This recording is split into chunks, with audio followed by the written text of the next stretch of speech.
Olá pessoal, eu sou Guilherme Mussini Mendel e hoje continuaremos a estudar alguns dos processos de criação dos poemas da minha mais nova obra, chamada Contudo. Começaremos hoje então com Qualquer Um é Alguém.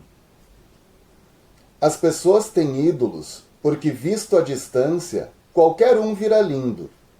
Qualquer um de longe, com certos filtros, torna-se alguém.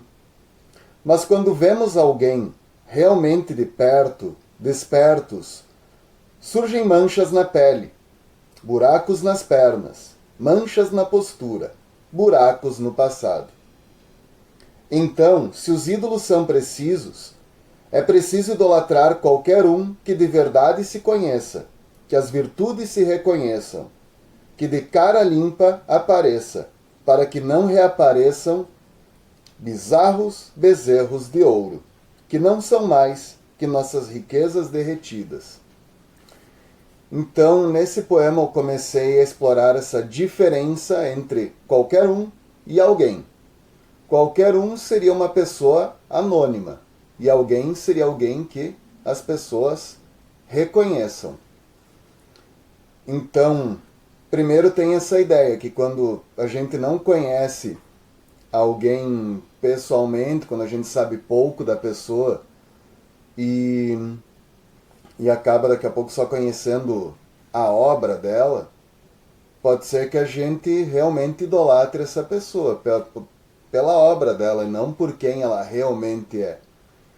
Porque é aquela comparação que eu fiz, muitas vezes a gente vê alguém de longe e acha que essa pessoa é uma coisa muito mais bonita, muito mais elegante, é perfeita.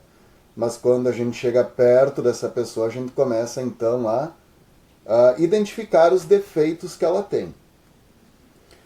Daí eu já coloquei aquela parte mais moderna. Qualquer um de longe com certos filtros torna-se alguém. Hoje é muito fácil nós nos fingirmos de alguém usando filtros na internet.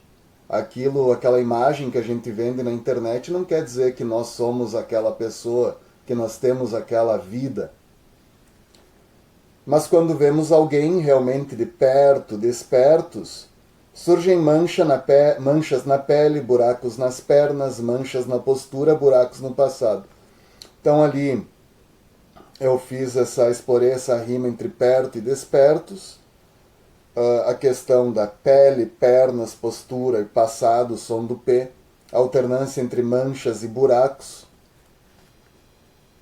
Então, se os ídolos são precisos, ali tem uma referência a Fernando Pessoa, e também ídolos são precisos no sentido de necessários e também na questão da precisão. É preciso, então eu retomo o preciso, mas com outro sentido.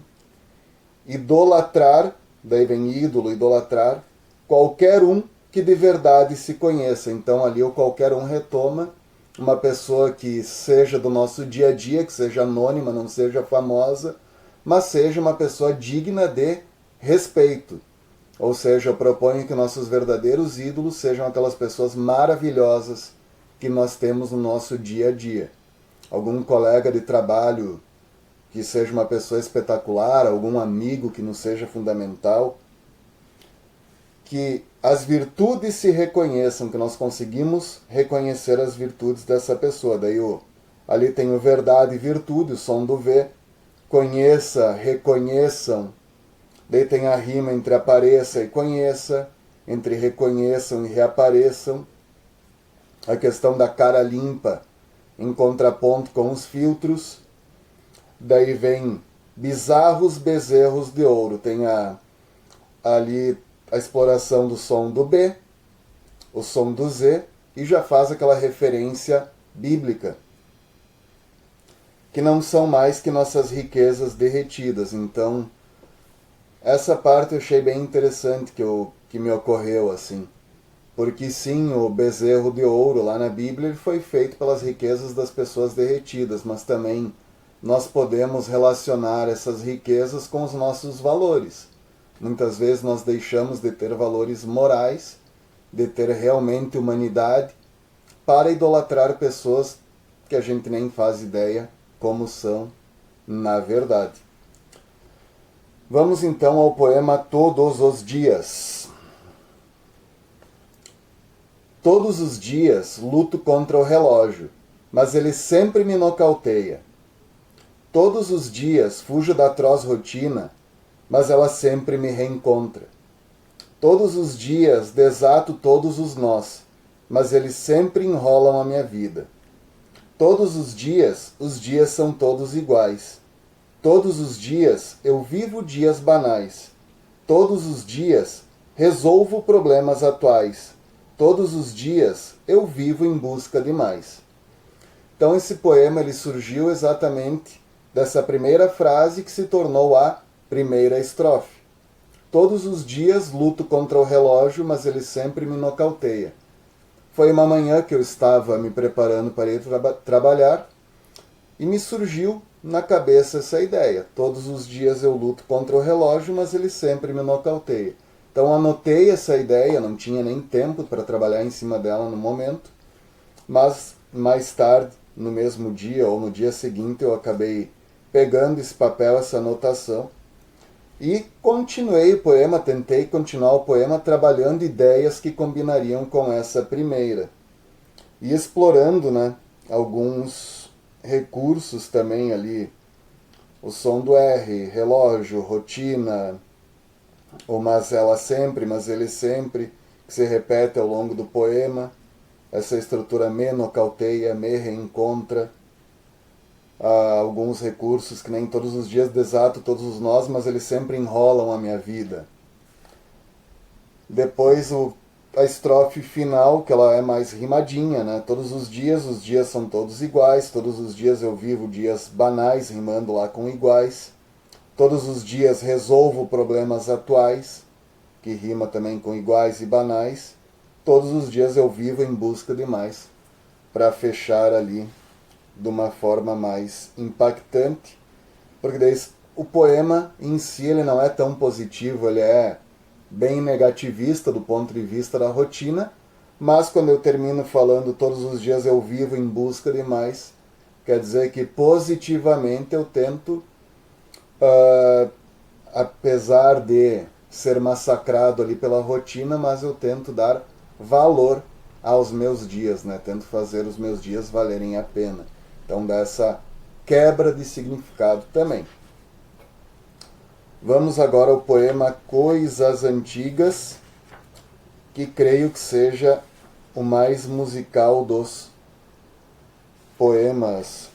Não sei se mais musical, mas o ritmo que eu mais pensei na realidade, porque eu fiquei, depois de fazê-lo, repetindo ele oralmente para tentar ir lapidando também o ritmo.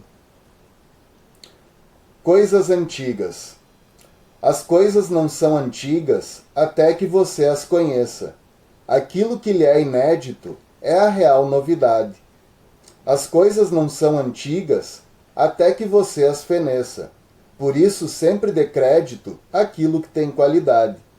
As coisas não são antigas enquanto as tem na cabeça. Aquilo que está no recôndito é o que traz felicidade. Então o poema ele é todo rimado, né? Conheça com feneça e cabeça, inédito com crédito e recôndito, novidade com qualidade e felicidade. E a significação que eu pensei que me fez chegar a esse poema. Eu estava deitado ouvindo música, deitado na minha cama ouvindo músicas que eram dos anos 90, e eu pensei como essas músicas ainda me fascinam. E tinham algumas músicas que eram antigas, mas que eu não fazia tanto tempo assim que eu conhecia. Daí eu cheguei a essa conclusão de que muitas vezes hoje em dia tu pega os jovens, para eles aquilo que foi lançado ontem já é antigo. Mas na realidade, se tu for assistir algum filme, por exemplo, que foi feito lá nos anos 30, mas tu nunca assistiu, vamos dizer que ele é inédito para ti. Ele tem o mesmo sabor da novidade. E eu gosto muito das coisas antigas, as obras de arte mais antigas são as que eu mais gosto.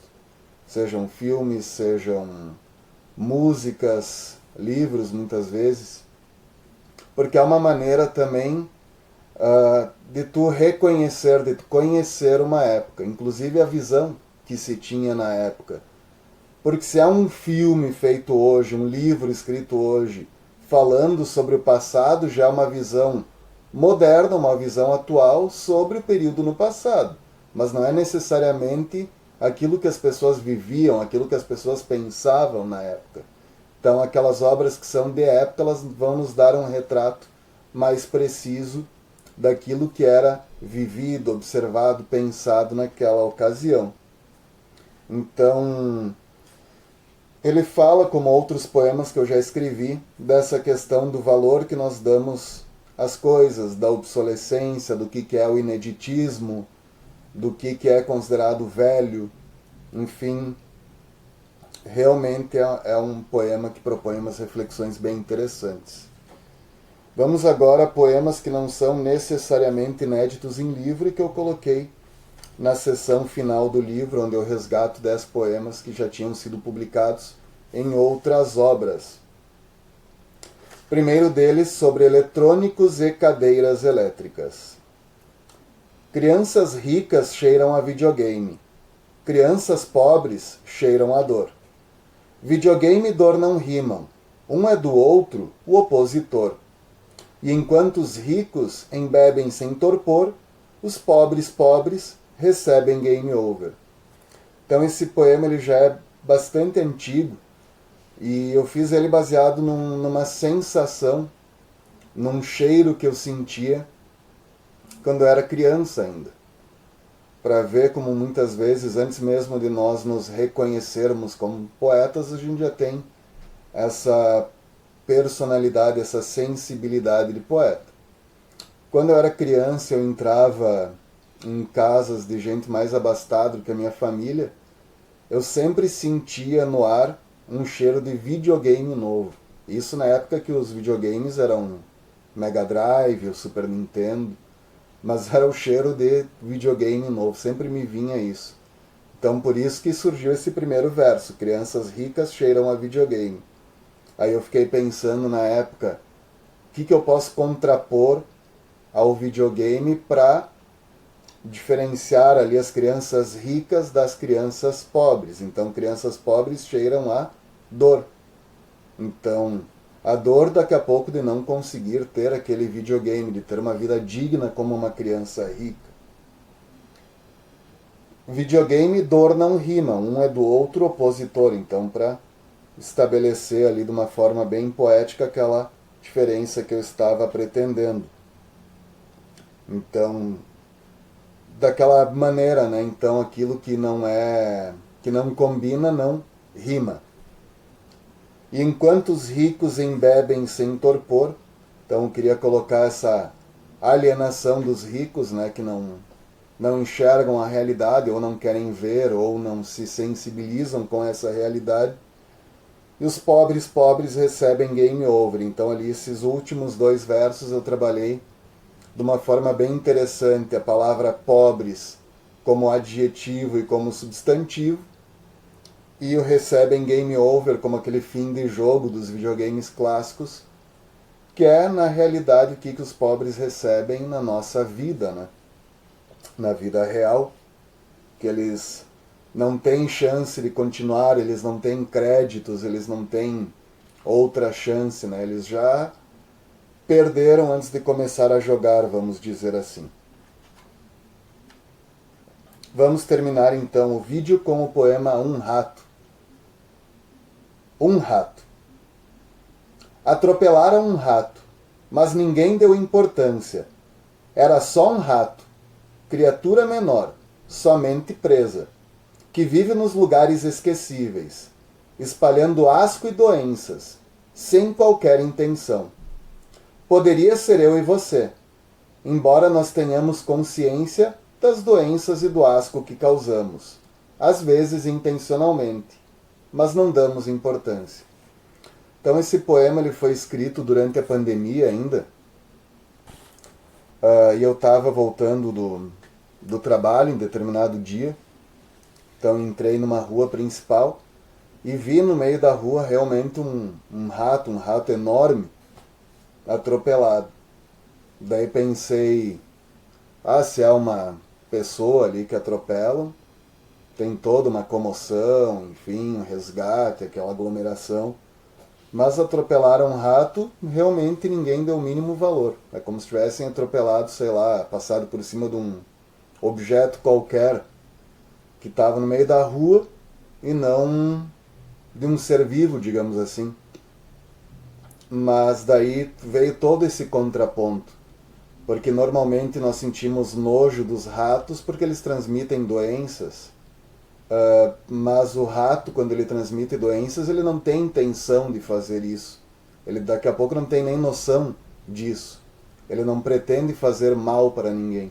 É apenas uma criatura que pretende sobreviver. Mas o que acontece? Naquela época, principalmente, nós observávamos seres racionais, teoricamente racionais, como os seres humanos, que, sabendo muitas vezes que estavam contaminados com o coronavírus, faziam questão de espalhar a doença, faziam questão de prejudicar os outros naquela falta de empatia. Já que eu estou ferrado, eu vou fazer questão de ferrar os outros também. Então foi esse raciocínio que me veio para fazer esse contraponto entre o racional e irracional, de quem que a gente sente nojo e de quem que a gente deveria sentir nojo. Então esse para mim foi um poema que surgiu naquele momento dessa maneira, mas até hoje é um dos que eu mais gosto. Então é isso, espero que tenham gostado desses 2 vídeos, que eu tenha ajudado a esclarecer algumas dúvidas e que principalmente tenha auxiliado algumas pessoas a despertar o interesse por poesia, seja para ler a poesia, seja para escrever a poesia. Até o próximo vídeo.